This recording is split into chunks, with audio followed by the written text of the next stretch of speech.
Commander Elena Vasquez had spent 15 years managing asteroid mining operations in the Kepler system, 200 light-years from New Eden. She had never expected to find herself commanding a hastily assembled fleet of converted civilian vessels on a rescue mission across the galaxy. But when New Eden's distress signal reached the outer colonies, something awakened in humanity that had been dormant for generations. It wasn't just military preparation, it was something deeper, older, and far more dangerous than the aliens, who called themselves the hegemony, could possibly understand. "Ma'am, we're receiving tactical data from the New Eden Resistance," reported Lieutenant Marcus Webb, a young man who had been a cargo handler 3 weeks ago and was now her communications officer. The transformation happening throughout human space was remarkable. Farmers becoming soldiers, miners becoming tacticians, scientists becoming strategists. "Put it on the main screen," Vasquez ordered from the bridge of the converted mining vessel Prometheus. Around her, displays showed the largest human fleet ever assembled, not by any government or military organization, but by ordinary people who had decided that enough was enough. The tactical data painted a clear picture. The aliens had established orbital control over New Eden with 12 massive capital ships, each one capable of devastating a continent. Ground forces had taken control of all major settlements, while hunting parties searched for the remaining human population. By every conventional measure, the situation was hopeless. Estimated enemy strength? Vasquez asked her tactical officer, former physicist Dr. Angela Torres. "Overwhelming, ma'am. Each of those capital ships mounts more firepower than our entire fleet combined. Their technology is at least 2 centuries ahead of ours in most areas." "Most areas?" Torres smiled, and it wasn't a pleasant expression. "There are a few areas where they seem to be behind us, notably in adaptive technology and psychological warfare." Vasquez nodded. The reports from New Eden's resistance had made one thing clear. The aliens approached warfare like engineers solving a technical problem. Humans approached it like artists painting with chaos. "How long until we reach the system?" 18 hours at maximum burn. "But Commander," Torres hesitated, "the element of surprise won't last long. Their sensors will detect us long before we're in weapons range. Then we don't rely on surprise. We rely on being human." Vasquez opened a fleet-wide communication channel. "All ships, this is Prometheus Actual. In 18 hours, we're going to remind some aliens why humans left our homeworld in the first place. It wasn't because we were running from conflict. It was because we had gotten too good at it." The response from 57 ships filled with volunteers from across human space was a roar of approval that would have terrified anyone who understood what it meant. On New Eden's surface, Sarah crouched in an observation post carved into a hillside, watching alien search parties comb through the ruins of her former neighborhood. 3 weeks of guerrilla warfare had taken its toll on both sides. The colonists had lost 12 people, while the aliens had lost over 200, though they didn't know the exact count because the bodies kept disappearing. Reynolds appeared beside her like a ghost, his librarian's careful movements now honed into something far more dangerous. "Communication from the fleet. They'll be here within the day." "How many ships?" 57 confirmed. "More still arriving from the outer systems." Sarah shook her head in amazement. "I had no idea there were so many colonies willing to fight." "There weren't," Reynolds said quietly. "Until now, the hegemony made a critical error. They thought they were attacking an isolated farming community. Instead, they declared war on humanity itself. The aliens had made the same mistake that countless species throughout Earth's history had made when confronting humans. They had assumed that peaceful behavior meant weakness. They had never encountered a species that could shift from cooperation to warfare so completely and so quickly." "The resistance cells are in position?" Sarah asked. "Every one of them. When the fleet arrives, the hegemony is going to discover that they haven't been fighting a few dozen colonists.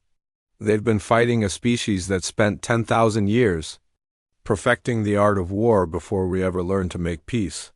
The first indication that something had changed came when hegemony orbital sensors detected the approaching human fleet. The aliens' response was exactly what their psychology predicted.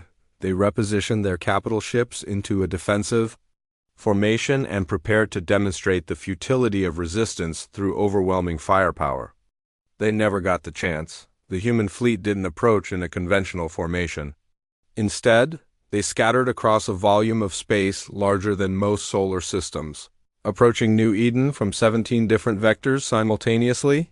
Each group carried different equipment, different tactics, and different objectives. The mining ships had been retrofitted with magnetic field generators originally designed for asteroid processing. As they approached the alien capital ships, these generators created massive electromagnetic pulses that fried delicate alien sensors and communication systems. The agricultural vessels carried clouds of modified crop seeds that had been engineered to grow in zero gravity and atmosphere. When released in the vacuum around the alien ships, these seeds rapidly expanded into dense networks of organic material that clogged intake ports and observation windows. The research vessels had been loaded with every type of electronic warfare system that human ingenuity could devise. They transmitted false sensor readings, jammed alien communications, and generally turned the hegemony's technological superiority against itself. But the most effective weapons weren't technological at all. Commander Vasquez watched from her bridge as the Prometheus closed with a hegemony capital ship that was half again larger than her entire vessel. According to every tactical manual ever written, this was suicide. According to human psychology, this was exactly what the aliens wouldn't expect. Ramming speed, she ordered calmly. Ma'am? Webb looked confused. You heard me, Lieutenant. Ramming speed. The Prometheus accelerated directly toward the alien ship's main weapon array. Point defense systems opened fire, but they were designed to stop missiles and fighters, not a mining vessel built to survive asteroid impacts. The human ship absorbed the punishment and kept coming at the last second. The Prometheus didn't ram the alien vessel. Instead, it deployed its mining charges, explosives designed to shatter asteroids, directly against the hegemony ship's hull. The resulting explosion didn't destroy the alien capital ship, but it crippled its primary weapons and sent a message that no amount of technological superiority could answer. Humans would do things that no rational species would attempt. Across the battle space, similar scenes played out as human crews discovered something their peaceful colonial life had almost made them forget. They were the descendants of a species that had fought its way to the top of the food chain on one of the most violent worlds in the galaxy. The hegemony had encountered peaceful species before.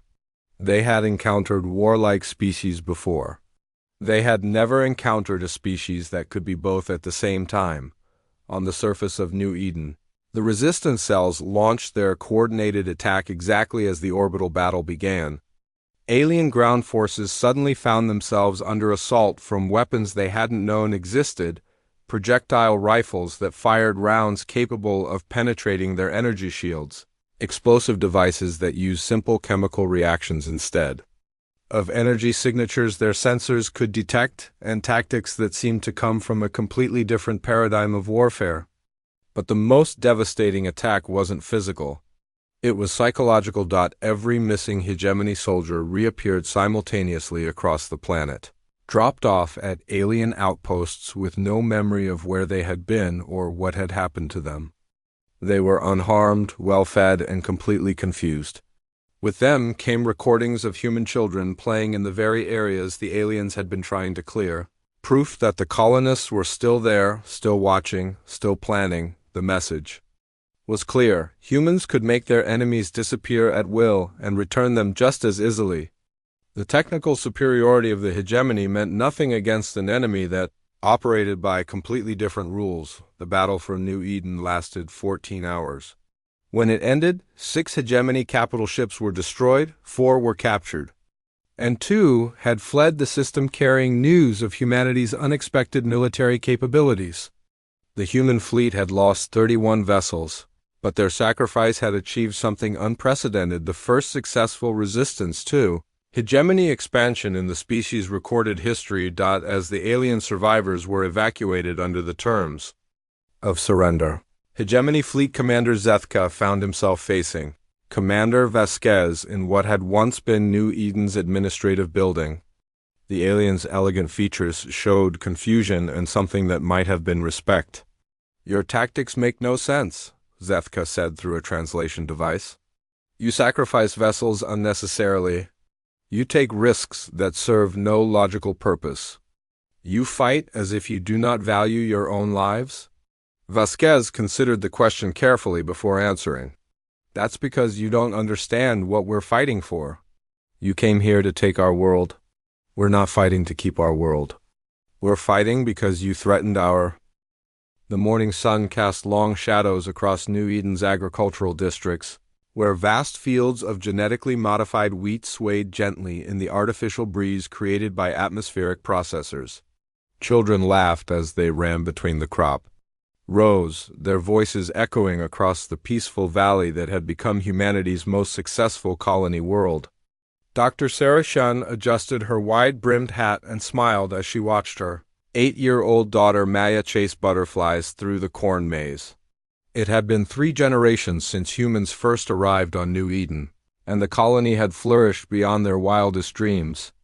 No wars, no conflicts, just the quiet satisfaction of building something beautiful and sustainable. "Mom, look!"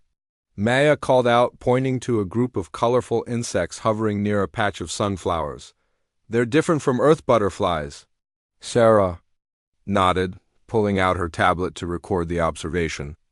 As a xenobiologist, she had cataloged hundreds of New Eden's native species over the past 15 years. Every discovery reinforced her belief that this world was a gift, a place where humanity could finally live without the violence and aggression that had plagued their homeworld. The communication device on her belt chirped softly. Sarah frowned at the unfamiliar signal pattern. Emergency communications used a different frequency entirely, and this seemed to be coming from orbit. "Dr. Chun, this is Captain Rodriguez aboard the transport vessel Harmony. We're detecting unusual energy signatures approaching the outer system. Could you confirm if your research station has any deep space monitoring equipment?" Sarah's smile faded. The last time they detected unusual energy signatures, it had been a massive asteroid that required 3 months of careful deflection work. "Captain, we have limited sensors here. What kind of signatures are you seeing?" Static filled the channel for several seconds before Rodriguez's voice returned, tenser now. "Multiple objects, Dr. Chun. They're artificial. And they're heading straight for New Eden." The peaceful afternoon suddenly felt fragile, like glass about to shatter. Sarah looked around at the families enjoying their weekend in the fields, at the children playing without a care in the world. For 3 generations, New Eden had known only peace. The colony had been founded by pacifists, philosophers, and scientists who had grown weary of Earth's endless conflicts. "How long until they arrive?" Sarah asked, her scientific mind already shifting into analytical mode. "At current velocity, 18 hours.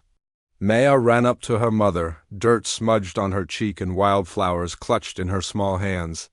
"Mom, who are you talking to?" Sarah knelt down and gently brushed the dirt from her daughter's face. "Just some friends in space, sweetheart. Nothing to worry about." But worry was exactly what she felt as she gathered Maya and headed back toward the research station. The administrative center of New Eden sat nestled in the valley's heart, a collection of earth-toned buildings designed to blend seamlessly with the natural landscape. Solar panels and wind generators provided clean energy, while hydroponic gardens supplied fresh food year-round colony. Administrator David Park was already in the communication center when Sarah arrived, his usually calm demeanor replaced by focused intensity. A former diplomat who had helped negotiate the end of the water wars on Earth, Park had spent the last decade managing New Eden's growth from a small outpost to a thriving community of 50,000 souls. "Sarah, thank goodness," he said without looking up from the main display screen. "We need your expertise." The objects Captain Rodriguez detected, they're not natural. The screen showed a tactical display with multiple red dots moving in perfect formation toward their system. Even Sarah's limited military knowledge could see the intentional pattern in their approach vectors. "Ships," she whispered. "Big ones," added Dr. James Mitchell, New Eden's chief engineer. a stocky man in his 60s. Mitchell had designed most of the colony's infrastructure with an emphasis on sustainability rather than defense. Our sensors are pretty basic, but we're reading energy outputs that dwarf anything we've ever built. Park ran his hand through his graying hair. The question is, are they coming to say hello or to conquer? Sarah studied the display, her scientist's mind racing through possibilities. Have we tried communicating with them? Every frequency we know, Park replied. Nothing but silence. Over the next few hours, word spread quietly through the colony. Despite their peaceful nature, the colonists weren't naive. They had protocols for various emergencies, though none had ever imagined the need for defense against hostile aliens. Town hall meetings were called. Families gathered in homes and community centers to discuss what should be done. The prevailing sentiment was hope mixed with pragmatic concern. These could be explorers like themselves, seeking new worlds and new knowledge. But the complete lack of communication attempts from the approaching vessels cast a shadow over that optimism. As night fell over New Eden, Sarah stood on her apartment balcony, looking up at stars that no longer seemed quite as friendly. Maya slept peacefully in her bedroom, unaware that her world might be changing forever. The colony had no military, no weapons beyond basic hunting rifles and construction tools. They had chosen this life specifically to escape such concerns. Captain Rodriguez's voice crackled through the communication system at precisely 0300 hours. All stations, this is Harmony. The approaching vessels have just accelerated. New arrival time, 8 hours. Sarah jolted awake, her peaceful dreams shattered by the announcement echoing through the emergency speakers installed in every home. Around the colony, lights began flickering on as families were roused from sleep by the same message. By dawn, the colony's leadership had made a decision that went against everything they had believed in for 70 years. David Park stood before the assembled colonists in New Eden's central amphitheater, his voice steady despite the weight of his words. My fellow colonists, we face an uncertain situation. Unknown vessels are approaching our world, and they have not responded to our communications. While we hope for peaceful contact, we must prepare for the possibility that their intentions are not benign. A murmur rippled through the crowd. These were farmers, scientists, teachers, and artists. They had come to New Eden specifically to build a society without violence. Therefore, Park continued, I am activating Emergency Protocol 7. All non-essential personnel will evacuate to the deep caves in the northern mountains. Essential personnel will remain to attempt communication and, if necessary, to coordinate whatever resistance we can manage. Sarah felt her stomach drop. Protocol 7 had been written decades ago by the original colonists, many of whom had been military veterans despite their pacifist conversion. It was supposed to be a theoretical last resort that would never be needed. As the crowd dispersed to begin emergency preparations, Sarah made a decision that surprised even herself. Instead of joining the evacuation group, she approached Park and Mitchell. I'm staying, she said simply. Park shook his head. Sarah, you have a daughter. You should be with the evacuation group. Maya will go with the children's group. They'll be safer in the caves than anywhere else? Sarah's voice was firm. But you need every skilled person you can get, and I know this planet better than almost anyone. If we're going to hide or fight, you'll need that knowledge. Mitchell nodded slowly. She's right, David, and there's something else.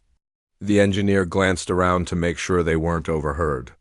Protocol 7 isn't just about evacuation and hiding.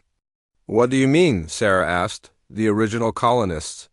Some of them hid things, equipment, information. They hoped for peace but prepared for war. Mitchell's expression was grim. There are caches scattered around the colony. Weapons, communication, gear, even some manufacturing equipment that could be repurposed. Park stared at his old friend. James, are you telling me our peaceful colony has secret weapons? I'm telling you our peaceful colony was founded by people who understood that sometimes peace has to be defended. The revelation hung heavy in the air as they watched families loading supplies into transport vehicles for the journey to the mountain caves. Children who had never known fear now clutched their parents' hands tighter than usual. Elderly colonists moved with determination despite their obvious anxiety. Captain Rodriguez's voice cut through their conversation. "Colony control, this is Harmony." Visual contact established with approaching vessels. They're massive. And Dr. Chun, there's something else. We're detecting smaller objects separating from the main ships. They appear to be heading for the surface. Sarah looked up at the morning sky, still peaceful and blue, still showing no sign of the approaching storm. In a few hours, that sky would fill with alien ships carrying unknown intentions toward the only home her daughter had ever known. For 70 years, New Eden had been a testament to humanity's capacity for peace and cooperation. But as Sarah watched the final evacuation transports disappear into the distance, she realized they were about to discover something else about humanity, something that had been quietly sleeping beneath their peaceful existence. The colonists who remained behind began moving with purpose toward locations Mitchell indicated on hastily printed maps. Secret caches that had been placed by the original colonists, marked with symbols that looked like geological survey markers to Ka. The first alien dropship pierced New Eden's atmosphere like a falling star, its hull glowing orange from atmospheric friction as it descended toward the colony's main settlement.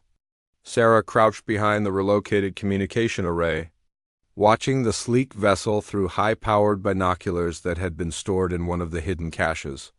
"It's beautiful," she whispered, her scientist's instincts warring with her growing fear. The ship's design was unlike anything in human technology, flowing curves that seemed to bend light around them, propulsion systems that produced no visible exhaust, and a size that dwarfed their largest transport vehicles. "Beauty won't stop it from killing us," muttered Thomas Reynolds, a former Earth military officer who had been among the original colonists 50 years ago. At 73, he moved with the careful precision of someone whose body remembered training even if his joints protested. Reynolds had spent 5 decades as New Eden's head librarian, a peaceful profession that suited his desire to leave his violent past behind. Now that past had become their only hope. Reynolds had emerged as their unofficial military leader once the caches were opened and the colonists realized what their founders had hidden. The old soldier's transformation from gentle librarian to tactical commander had been both remarkable and unsettling to watch. "Contact in 30 seconds, reported Janet Kim, a young engineer who had proven surprisingly adept at operating the military-grade sensors they had discovered. "The ship is slowing for a controlled landing approximately 2 kilometers from the administrative center." "Any response to our communications?" Sarah asked, though she already knew the answer. "Nothing. Complete radio silence on all frequencies." The dropship settled onto New Eden's surface with impossible grace, its landing creating barely a whisper of displaced air despite its massive size. For several minutes nothing happened. The colonists, who had remained behind 47 volunteers out of 50,000, waited in hidden positions around the colony perimeter. Then the ship opened. The beings that emerged were tall and elegant, with pale blue skin and elongated limbs that moved with fluid precision. They wore form-fitting suits that seemed to shift color based on the surrounding environment, and they carried weapons that looked more like pieces of abstract art than instruments of war. "Scouts," Reynolds observed through his own binoculars. 12 individuals, spreading out in a standard reconnaissance pattern. "They're professionals. What do they want?" Sarah asked. Her question was answered within minutes as the aliens began methodically examining the colony's buildings and infrastructure. They moved through the streets with clinical efficiency, taking readings with handheld devices and occasionally placing small objects that began blinking with soft blue light. "Survey markers," Kim said, her voice tight with growing understanding. "They're cataloging everything. For what purpose?" "Assessment," Reynolds said grimly. "You don't survey a place this thoroughly unless you're planning to either occupy it or strip mine it." As if responding to his words, more dropships began appearing in the sky. Not dozens, but hundreds, falling toward New Eden's surface in coordinated waves.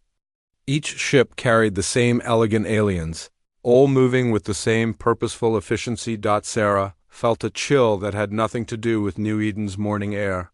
They're not here to communicate. They're here to take our world. Confirmed, Kim reported. I'm detecting massive energy signatures from the main ships in orbit. They're positioning themselves over our major population centers, or what used to be our major population centers. Reynolds nodded slowly. They scanned us before they arrived. They know exactly where our people were supposed to be. He paused, studying the alien search patterns. But they don't know about the evacuation. They're still looking for 50,000 humans. What happens when they realize most of us are gone? They'll search. And they'll find the caves eventually. Reynolds set down his binoculars and looked at the small group of colonists around him. Unless we give them something else to worry about. Over the next few hours, the aliens' true intentions became brutally clear. They weren't interested in conquest in the traditional sense. They were interested in real estate. The aliens, who the colonists had begun calling the surveyors due to their methodical approach, treated New Eden like an empty planet ripe for development. They began dismantling human structures with casual efficiency, their advanced tools reducing decades of careful construction to raw materials in minutes. Gardens that had taken generations to cultivate were bulldozed without a second thought. Art installations that had been New Eden's pride were melted down for their metal content. They don't see us as people, Sarah realized as she watched a team of surveyors systematically destroying the children's playground where Maya had played just days before. We're just insects to be cleared away. Then it's time to remind them that insects can sting, Reynolds said. The first attack came at sunset, and it was precisely calibrated to send a message. One of the alien survey team simply disappeared. Their equipment was found neatly stacked in the center of New Eden's main square. But the 12 surveyors themselves were gone without a trace. The response was immediate. The remaining alien teams began moving in larger groups, their elegant efficiency replaced by obvious caution. Energy shields flickered to life around their temporary base camps, and flying drones began patrolling the colony perimeter. They're scared, Kim observed with satisfaction. They don't know what happened to their people, and it's making them nervous. Where are those 12 aliens?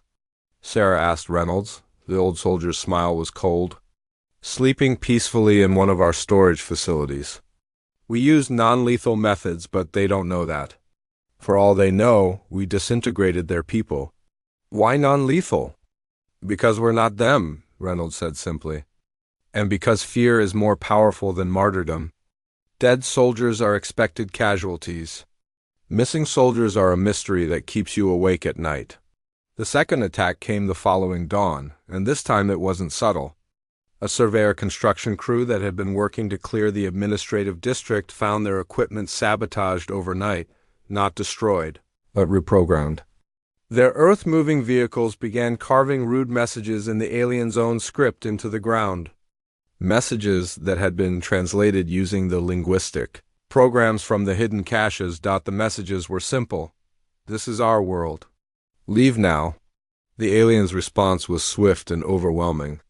Energy beams lanced down from orbit, reducing entire city blocks to smoldering craters. The message was equally clear. Resistance is futile. But the humans had learned something important. The aliens' weapons were designed for large-scale destruction, not precision work. They could obliterate buildings and landscapes, but they couldn't root out individual humans hiding in prepared positions. They're frustrated, Reynolds observed as he watched the orbital bombardment through a periscope from their underground command post. They came here expecting to process an empty world, and instead they've got a guerrilla war. Can we win? Sarah asked. Reynolds was quiet for a long moment, studying tactical displays that showed alien positions throughout the colony. Depends on what you mean by winning. Can we drive them off our world? Probably not. They have too much firepower. Can we make them regret coming here? Absolutely. The campaign that followed was unlike anything in recorded military history. The humans of New Eden had no hope of defeating the aliens in direct confrontation, so they didn't try. Instead, they fought a war of 1,000 cuts. using knowledge of their own world against technologically superior invaders. Surveyor teams found themselves lost in tunnels that hadn't existed on their orbital scans. Passages that the colonists had carved over decades for resource extraction and expanded for emergency use. Alien equipment mysteriously malfunctioned due to sabotage devices hidden in maintenance protocols. Supply convoys were harassed by snipers who disappeared into terrain features that the aliens' sensors couldn't properly map. Most importantly, the missing surveyors were never found. Every few days, another team would simply vanish, their equipment left behind as the only sign they had ever existed. The psychological effect on the remaining aliens was devastating. "They're bringing in more ships," Kim reported after a week of hit-and-run warfare. "Looks like they're calling for reinforcements." "Good," Reynolds said, surprising Sarah with his calm response. "How's that good?" "Because every ship they bring to deal with us is a ship that isn't conquering someone else's world. And because—" Reynolds pulled up a communication display that Sarah had never seen before. "Our message got out." On the screen was a star map showing New Eden's location relative to other human colonies.